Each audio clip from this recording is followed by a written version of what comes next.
s'il vous plaît.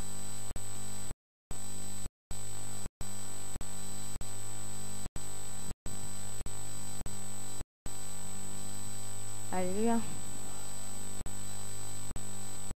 Vous savez, parler avec le Saint-Esprit, c'est pas compliqué.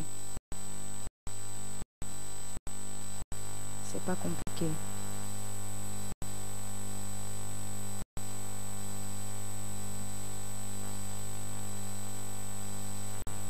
Il suffit de le voir en toi comme la personne la plus importante.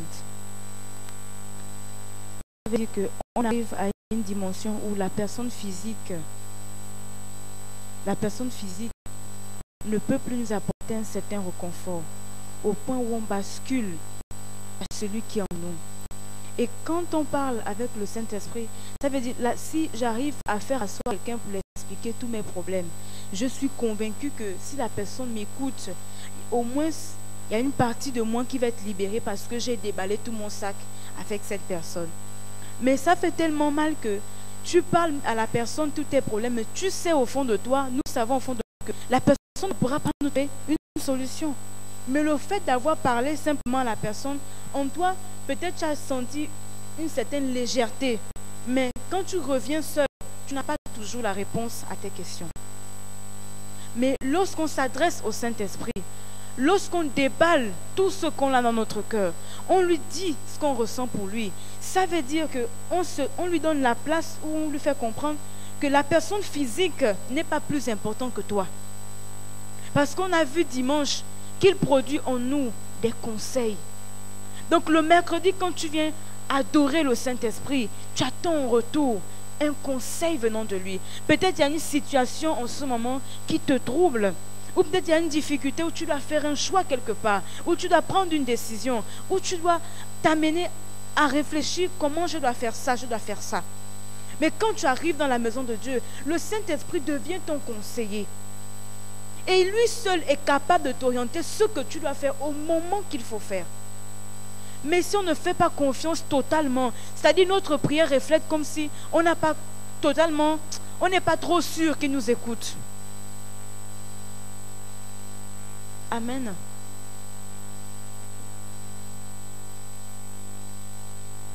L'évêque dit, la chrétienté sans l'Esprit de Dieu nous empêche de vivre la véritable foi. Donc lorsqu'on est chrétien sans avoir le baptême de l'Esprit, on ne peut pas vivre la véritable foi. La foi qui nous permet de dire que si aujourd'hui je passe des moments difficiles, ou si aujourd'hui je n'arrive pas à voir ce que je veux, ce n'est pas parce que le ciel m'est fermé, mais il y a quelque chose qui doit être décanté au moment qu'il faut. Je m'accroche à cette parole et je sais que quelque chose va se passer. L'Esprit de Dieu en moi m'atteste que la situation qui vient face à moi ne vient pas pour me détruire. C'est comme le message qu'on a reçu ce matin. Peu importe la vallée où tu te trouves, il dit après la vallée vient la victoire. Mais la vallée ne doit pas t'engloutir. La vallée vient te rendre plus fort. Parce que quand tu sors de la vallée, tu n'es plus la même personne. Mais il y a beaucoup de personnes sans l'Esprit de Dieu. La vallée représente pour eux l'engloutissement. La personne ne se relève plus de sa vallée. Mais alors que la vallée vient dans la vie de la personne, pas pour détruire la personne, mais pour rendre la personne plus forte qu'à jamais. Amen. Mais on se rend compte que beaucoup de personnes, étant dans la vallée, n'arrivent pas à s'en sortir, n'arrivent pas à relever la tête, n'arrivent pas à arriver dans le stade de la victoire. Ils se retrouvent toujours à être engloutis dans cette même vallée. Mais pourquoi? Parce qu'en eux, il n'y a pas l'Esprit de Dieu qui leur permet de rester plus forts. Peut-être nous pouvons être assis là, on passe par des moments difficiles, ce qui représente notre vallée.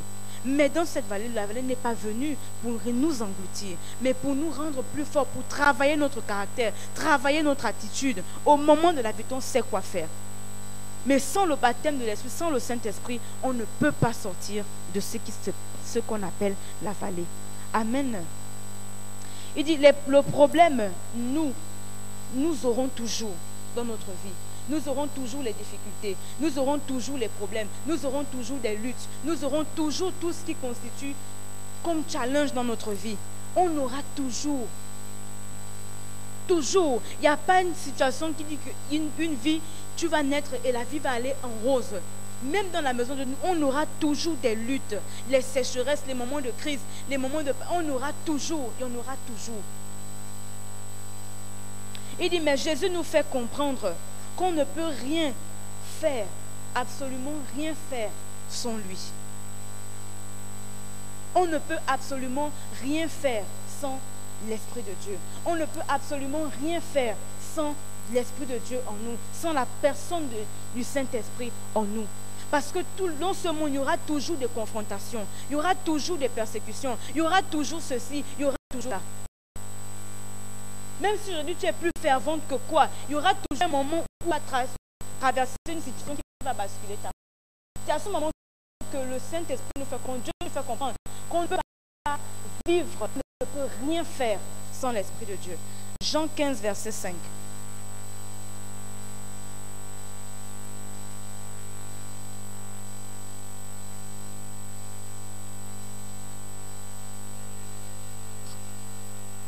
Il dit, si vous demeurez en moi et que mes paroles demeurent en vous, demandez ce que vous demanderez et cela vous sera accordé. Verset 5. Je suis le cep, vous êtes les serments. Celui qui demeure en moi et en qui je demeure porte beaucoup de fruits, car sans moi, vous ne pouvez rien faire. Amen. Et aujourd'hui, Jésus se manifeste par la Père Saint-Esprit. Tu peux avoir des blessures dans ce monde. Tu peux avoir des coups bas dans ce monde, des luttes, des persécutions. Mais l'Esprit de Dieu en toi te fortifie. Parce que ces choses qui viennent vers toi, s'il n'est pas en toi, ta foi va basculer. Voilà pourquoi il dit on ne peut rien faire sans lui. Parce que dans ce monde, tout va venir contre nous. Le simple fait, je ne sais pas si c'est la prophétesse qui expliquait ça, le simple fait que tu as décidé d'être chrétien, de sortir d'une famille qui avait certains rites, et tu as décidé d'être chrétien, là déjà, tu as déjà franchi une barrière qui amène les forces de l'enfer contre toi.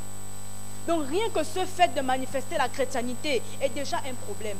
Donc si avec cette décision qu'on a prise devient déjà un problème, imaginons encore toutes les forces qui viennent contre nous pour combattre cette même chrétienté. Les personnes, les amis que tu as quittés auparavant, l'ancienne vie que tu vivais, et ces amis refusent de te faire comprendre que tu n'es plus la même personne.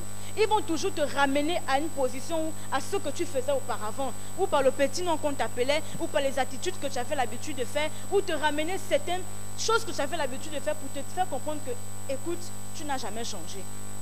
Mais à ce moment, il y a ce qu'on appelle la force intérieure qui est en toi. Hier, on expliquait par le message que l'évêque a laissé que nous devons travailler l'intérieur et non l'extérieur. À ce moment, si notre intérieur n'est pas travaillé et notre chrétienté n'est pas vraie et la foi n'est pas solide, on finit par basculer.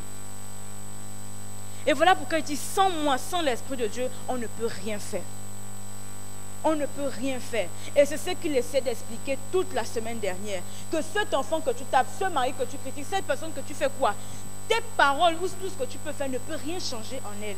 Il n'y a que l'Esprit de Dieu qui peut transpercer le cœur de cette personne. Et au moment favorable, cette personne va changer. Donc, peu importe tout ce que tu peux faire sur la personne, conseiller, amener ou dans les plus hautes autorités, voilà, rien ne va se faire parce que l'intérieur de cette personne n'a pas encore été touché. Il va vouloir faire semblant extérieurement pour te faire plaisir, mais jamais à l'intérieur il n'a été touché. Mais la seule personne qui peut toucher cette personne de l'intérieur, c'est le Saint-Esprit. Et il nous dit ce soir que sans lui, on ne peut rien faire. Dans notre famille, dans les situations que nous présentons, dans notre propre vie à nous-mêmes, on ne peut rien faire. Amen.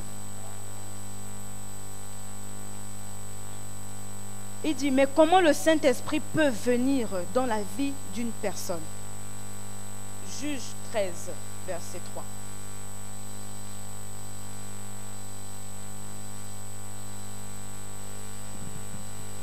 Un ange de l'Éternel apparut à la femme et lui dit, voici tu es stérile et tu n'as point d'enfant. Tu deviendras enceinte et tu enfanteras un fils. 4. Maintenant prends bien garde, ne bois ni vin, ni liqueur forte, et ne mange rien d'impur. 5. car tu vas devenir enceinte et tu enfanteras un fils. Le rasoir ne passera point sur sa tête, parce que cet enfant sera consacré à Dieu dès le ventre de sa mère, et ce sera lui qui commencera à délivrer Israël de la main des Philistins. Amen. Ici, l'évêque expliquait comment le Saint-Esprit peut venir dans la vie d'une personne.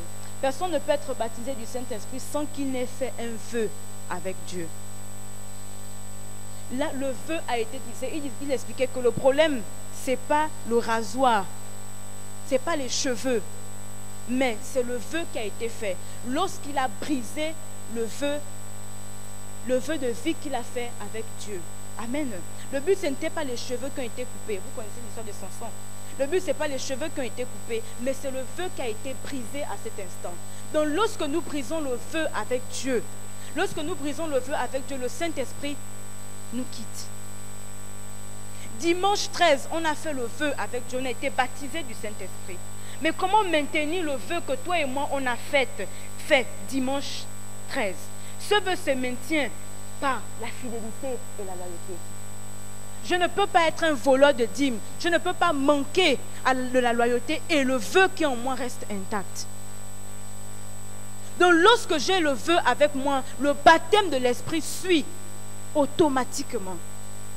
Amen.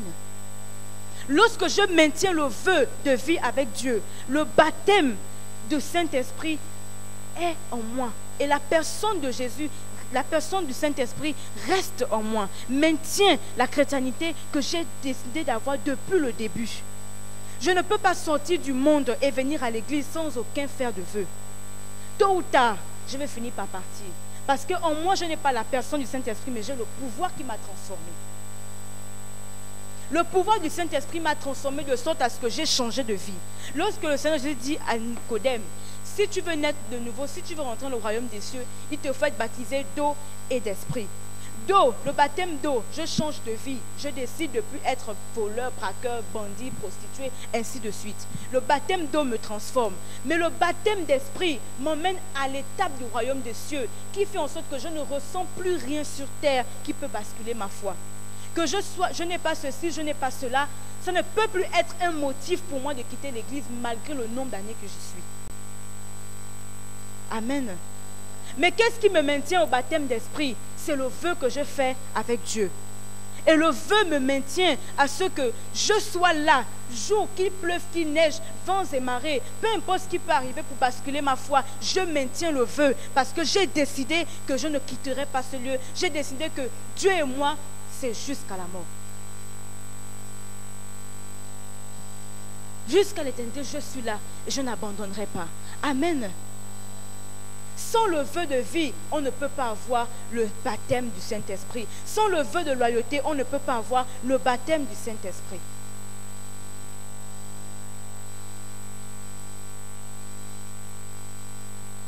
Il dit, le Saint-Esprit ne peut pas venir dans la vie de celui qui n'a pas le vœu avec lui.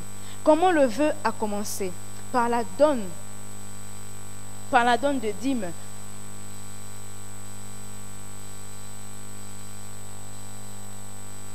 Le vœu de vie a commencé par la donne de dîmes. On a vu lundi, il a donné dans AG.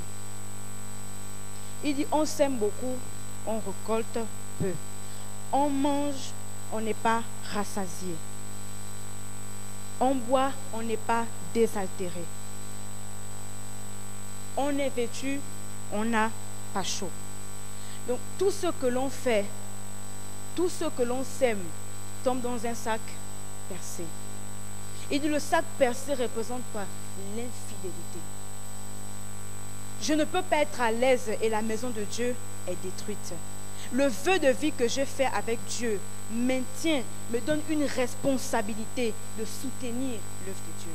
Et la donne de la dîme n'est pas ce que je fais faveur à Dieu, c'est l'obligation, c'est les prémices. C'est ce que Dieu me demande de faire. Et sans ça, je suis moi-même l'auteur de toutes les bénédictions retardées dans ma vie. Amen.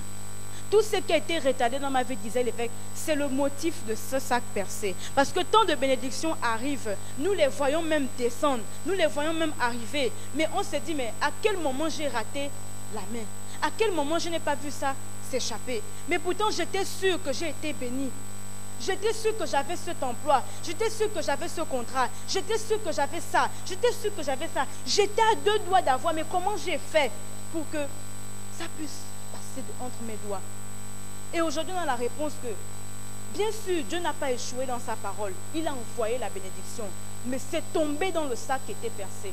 Parce que nous-mêmes, on a commencé à retirer un fil, jusqu'à le trou est arrivé. Et toutes les bénédictions ne font que passer, passer et passer. Beaucoup de personnes n'ont pas compris ça.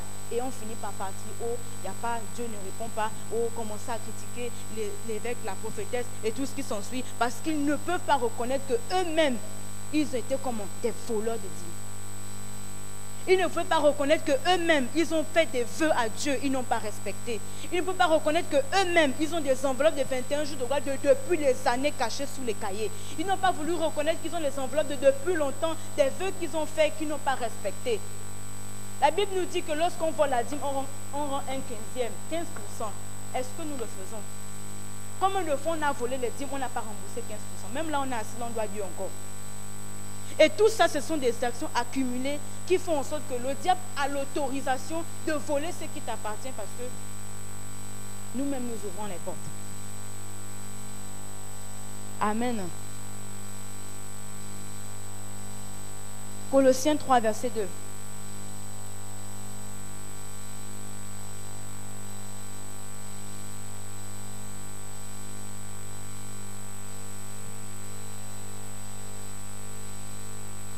Il dit, affectionnez-vous aux choses d'en haut et non à celles qui sont sur la terre. 3.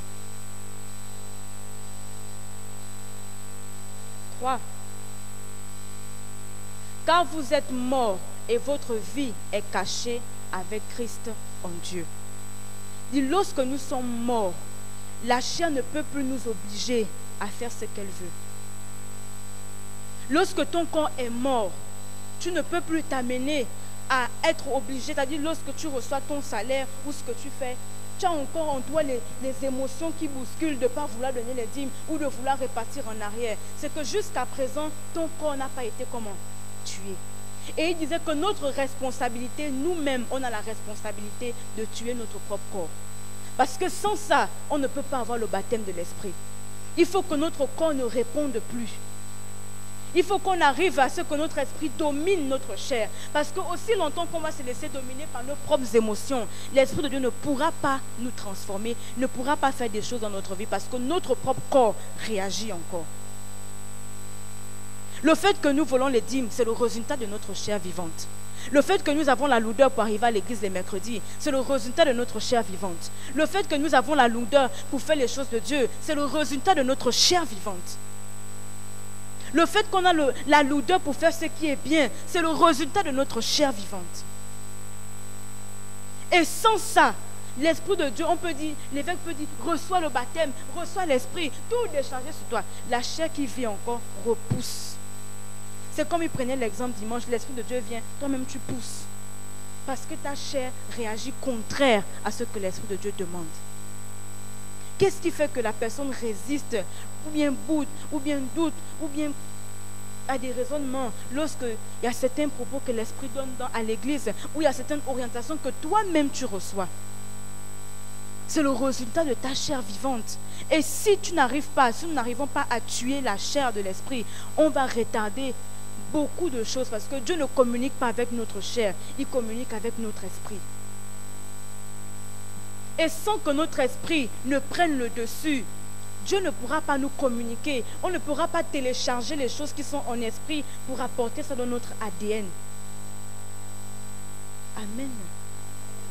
Notre responsabilité, c'est de tuer la chair, le corps, ce que j'aime faire, ce que mon corps s'affectionne de faire. L'apôtre Paul dit, je traite mon corps durement. Parce qu'il savait qu'il y a un moment de son ministère, son corps voulait répondre contre la volonté de Dieu. Il savait qu'il y a un moment de son ministère, son corps voulait lui demander de ne pas faire ce que Dieu lui demande de faire. S'il n'avait pas suivi l'Esprit de Dieu qui était en lui, qui s'était révélé à lui audiblement pour dire va prêcher dans le monde entier, etc., de faire ceci, mais est-ce que ça a été facile? Il a dû laisser tout, il a même dû se séparer de sa femme parce qu'il devait aller, sa femme était contre son ministère. Donc il y a des sacrifices que Dieu te demande de faire, de ne plus marcher avec certaines personnes parce qu'il veut t'emmener quelque part. Mais tellement ta chair résonne qu'au fur et à mesure tu es bétonné à rester à un même niveau, que tout se stationne. Parfois tuer notre chair, c'est nous empêcher de faire certaines choses que nous aimons faire. Rester avec certaines personnes, marcher avec certaines personnes, pratiquer certaines activités. Et l'esprit n'est pas d'accord. Et au fur et à mesure, il te parle, mais la chair résonne tellement. Parfois, en toi-même, ça te parle. Mais tu étouffes la conscience parce que tu as envie de vouloir faire la chose. Mais au fur et à mesure, il ne fait que parler, il ne fait que parler, il ne fait que parler, il ne fait que parler, il ne fait que parler, il ne fait que parler, il ne fait que parler.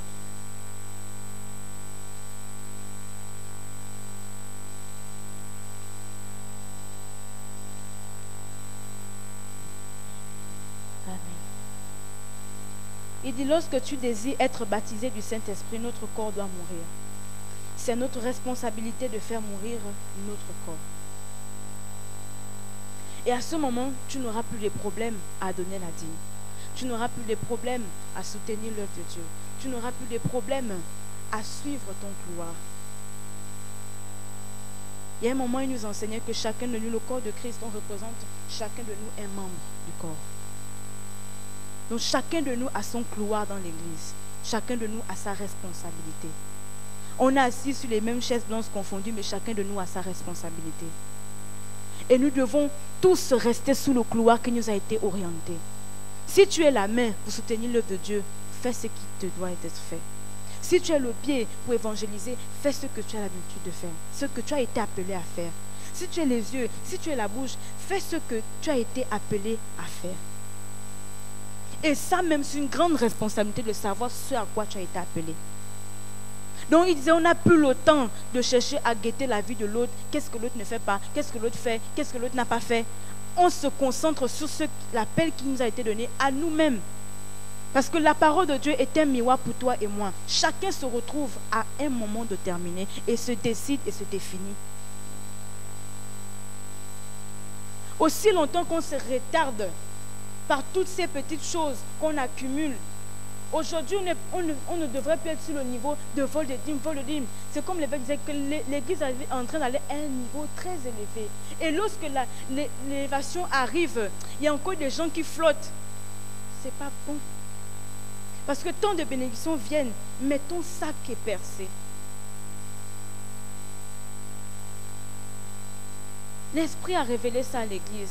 Réparons cette erreur. Amen.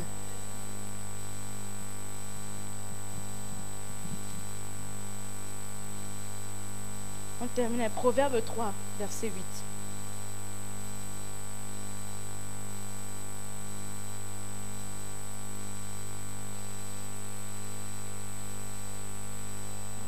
Va au verset 9.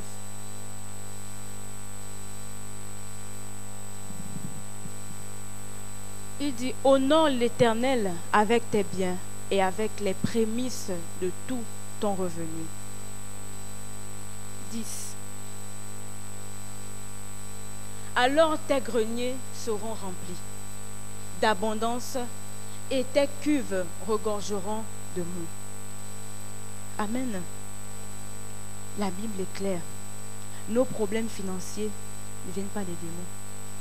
La majorité viennent du vol de dîmes. Pour suivre Dieu, il y a des instructions. Pour être baptisé du Saint-Esprit, il y a des instructions, il y a des étapes, il y a des procédures. On ne peut pas bénéficier de ce que l'Esprit a pour nous si nous-mêmes, nous ne nous alignons pas aux lois, aux instructions qui nous ont été données. Il dit, honore l'Éternel avec tes biens. Les offrandes que tu poses sur l'autel, ce n'est pas jeté sur une terre de pierre ou sur une terre aride. Ce n'est pas jeté dans un sac percé, mais ce sont des semences que tu fais. Tu honores Dieu parce que tu reconnais son existence. Et enlever ma dîme, c'est reconnaître l'existence de Dieu. C'est reconnaître qu'il y a un être surnaturel qui existe.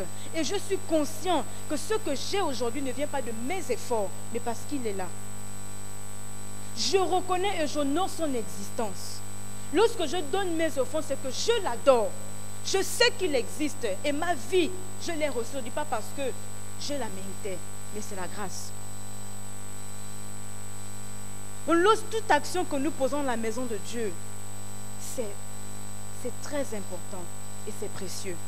Parce que l'intention à laquelle nous donnons l'offrande ou la dîme, cette même intention revient sur nous. Et il disait que toutes les pensées que nous avons dans la présence de Dieu, ces pensées, l'ange les prend et les rejette contre nous. Donc si nous sommes assis, nous doutons, le même doute-là va travailler dans ta propre vie. Et si tu es là, si tu proclames des bénédictions sur toi, tu prophétises des choses sur toi, en même temps, ces mêmes prophéties vont se retourner contre toi. Et ta vie va commencer à aller de l'avant. Le travail que l'homme de Dieu fait et ton propre travail de penser positivement avance l'édifice. Mais si il travaille et toi tu es bétonné par le doute ou pas, j'essaie, parce que ton année ce sera comme ça vient cogner, jusqu'à on ne sait plus ce qu'il faut faire.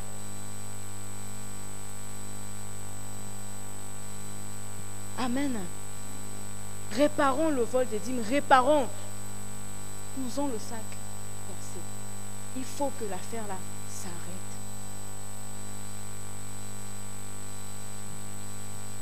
Il disait tant de bénédictions nous sont retardées à cause des erreurs que nous accumulons, à cause des choses que nous faisons.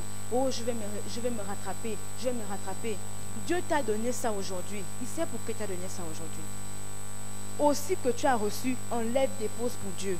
Même si ça cause un trou quelque part, ce n'est pas venu pour ça, c'est venu pour Dieu. Enlève ce qui est à Dieu et fais ce que tu as à faire avec le reste. Et tu vas voir que tes affaires vont prospérer. Mais aussi longtemps que tu mets Dieu au carrefour, tes affaires vont tourner en rond. Et tu vas te rendre compte que tu reçois même des grandes sommes d'argent, mais tu ne produis plus rien. Et pour retoucher encore, c'est difficile parce que Dieu te montre aussi sa colère. Je ne te donne pas pour que tu repartage au monde. Mais il y a ce qui est pour moi qui doit venir sur l'autel pour protéger tes finances et les prospérer.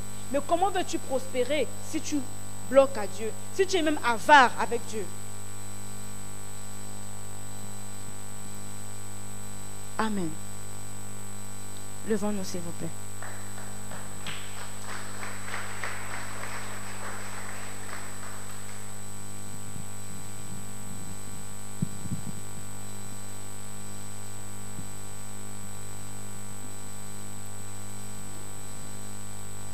Tu vas parler avec l'Esprit de Dieu. Lui-même t'a parlé ce soir sur ce que tu as entendu. Ouvre ton cœur et parle avec ton Dieu.